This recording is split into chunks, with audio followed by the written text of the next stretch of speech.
Recadrage créatif dans Photoshop. Dans cette vidéo, nous allons évoquer les divers outils de l'outil recadrage. L'outil recadrage est un outil qui semble acquis pour tout le monde, néanmoins, de nombreuses fonctionnalités sont intéressantes et restent souvent ignorées. Sélectionnons l'outil recadrage. L'outil recadrage va se trouver à cette position de la barre d'outils sous Photoshop. En restant cliqué sur l'outil, nous pouvons voir deux outils recadrage apparaître. L'outil recadrage tel qu'il nous provient des premières versions de Photoshop et un outil de correction de perspective dont on parlera à la fin de la vidéo. Restons tout d'abord sur l'outil recadrage. Dès que vous enclenchez un outil recadrage, vous avez un cadre de recadrage qui est à votre disposition et il suffit de faire varier la position des poignets pour définir le nouveau cadre de votre image. Sur Photoshop CS6, vous pouvez voir que le recadrage fait se déplacer l'image en arrière-plan du cadre de recadrage et vous laisse un cadre de recadrage toujours centré sur l'écran. Si vous préférez avoir l'apparence du recadrage des anciennes versions de Photoshop, vous pouvez à tout moment venir dans la barre de réglage de l'outil sur le petit engrenage pour demander au logiciel de fonctionner selon le mode classique. Et maintenant, quand vous redimensionnez un rectangle de recadrage, vous voyez que l'image en fond ne bouge pas. C'est à vous de transporter le rectangle de recadrage pour le positionner où vous le souhaitez. J'édite ici le cadre que je souhaite, et si je veux recadrer mon image, je peux fonctionner avec la coche de validation pour le recadrer, ou avec la coche d'annulation pour sortir du recadrage. Je peux aller aussi un peu plus vite avec des touches clavier, entrée pour le recadrage, échappe pour annuler le recadrage.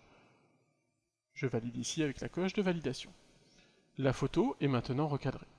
Annulons ce recadrage pour voir une autre fonctionnalité. Dans le menu édition, je vais choisir annuler le recadrage. Voici une fonctionnalité intéressante de l'outil recadrage qui va vous aider à être plus rapide lors de vos recadrages. Nous allons voir ici que quand nous faisons un recadrage, nous profitons d'une grille qui s'affiche dans l'outil recadrage. Cette grille a été demandée grâce à ce menu déroulant que vous voyez dans la barre de réglage de l'outil, et vous pouvez choisir plusieurs types d'affichage. La règle des tiers, bien connue des photographes, d'autres règles de composition, comme le nombre d'or ou la spirale dorée, et enfin la grille que nous avions en vision ici.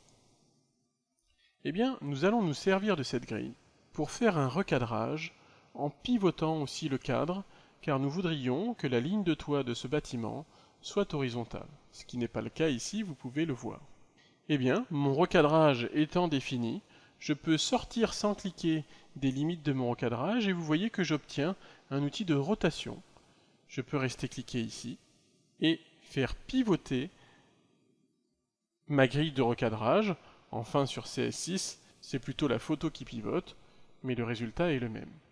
Je vais me servir ici d'une ligne horizontale de la grille pour mettre en parallèle cette ligne horizontale avec la ligne de toit.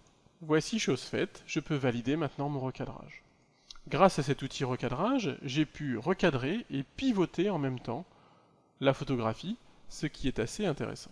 Passons maintenant sur une autre image. Voyons une nouvelle fonctionnalité de l'outil recadrage.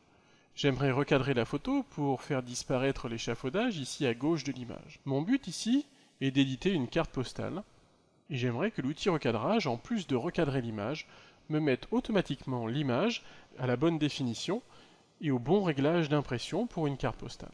Je me saisis donc de l'outil recadrage et avant de recadrer, je vais demander une contrainte à ce recadrage. Je vais ici utiliser ce menu déroulant pour aller sur taille et résolution. J'aimerais que ma carte postale fasse 15 cm de large par 10 de haut, à la résolution de 300 pixels par pouce. Si je me sers souvent de ces réglages, je peux même les enregistrer comme un réglage prédéfini. Faisons-le, la prochaine fois nous n'aurons pas besoin de personnaliser cette fenêtre. Je vais nommer ce recadrage carte postale. Et bien maintenant, quand j'utilise le recadrage pour recadrer mon image, vous pouvez voir déjà que je suis limité dans la proportion de 10 par 15, puisque ce sont les réglages que j'ai choisis. Une fois que je valide, mon recadrage est terminé. Vous avez vu que la photo a été redimensionnée, et si je regarde maintenant dans le menu Image, taille de l'image, j'ai bien une image qui fait 15 cm de large par 10 cm de haut à 300 pixels par pouce, ce qui n'était pas le cas initialement. Voici encore une astuce de l'outil qui peut être très intéressante, car elle vous permet d'accélérer votre travail sous Photoshop. Vous pouvez voir maintenant que ce menu déroulant présente le réglage que nous venons de personnaliser à l'instant, qui s'appelle carte postale paysage. Changeons d'image à nouveau, toujours avec l'outil de recadrage. Nous allons pouvoir maintenant choisir des rapports de recadrage prédéterminés. Si vous souhaitez par exemple travailler sur un format carré, vous avez le rapport 1 pour 1, ou si vous souhaitez travailler en 16/9, pour des écrans vidéo, vous avez le rapport effectivement 16/9. Travaillons cette fois au format carré, et vous voyez que mon cadre de recadrage arbore donc un format carré. Il ne me reste plus qu'à choisir le recadrage qui m'intéresse, à repositionner mon image par rapport au cadre de recadrage. J'aimerais cette fois avoir la verticale de ce mur parallèle à la verticale de ma grille ici. Je vais donc utiliser l'outil de rotation inclus dans l'outil de recadrage pour mettre ces droites parallèles. On voit bien qu'elles le sont maintenant. Et il ne me reste plus qu'à valider mon recadrage. Voilà le résultat. Voyons maintenant une dernière fonctionnalité que nous allons voir avec l'outil de recadrage. Passons à cette dernière image. Nous aimerions corriger le défaut de parallaxe pour avoir le sentiment d'avoir pris la photo réellement en face de la fenêtre, ce qui n'est pas le cas ici, vous pouvez le voir sur cette image. L'outil de recadrage maintenant présente un outil de correction des perspectives. Depuis CS6, cet outil est même un outil indépendant de l'outil de recadrage. On le voit ici, en restant cliqué sur l'outil, c'est le deuxième outil qui est proposé dans la liste d'options. Sur les versions antérieures à CS6, cet outil s'attrapait dans la barre de réglage de l'outil de recadrage. Choisissons donc maintenant cet outil.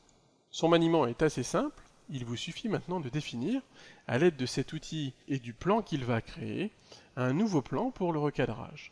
Je vais donc poser 4 points pour créer un plan de recadrage qui soit dans le plan de la fenêtre. Voilà le plan de recadrage que j'ai créé. Et bien comme avec l'outil de recadrage, je vais maintenant valider avec la coche de validation. Vous voyez que automatiquement le défaut de parallaxe est corrigé et on a vraiment le sentiment d'avoir pris la photo en face de cette fenêtre. Voici donc encore une fonctionnalité très intéressante de cet outil de recadrage. Pour conclure la vidéo, une dernière petite chose qui concerne la touche d'accès direct pour accéder à l'outil recadrage sans venir cliquer sur la barre d'outils. Eh bien, l'outil recadrage a comme touche d'accès direct la lettre C, comme crop en anglais. Appuyons sur la lettre C, automatiquement, vous voyez que je saisis l'outil de recadrage. Il ne me reste plus qu'à le régler grâce à sa barre de réglage de l'outil.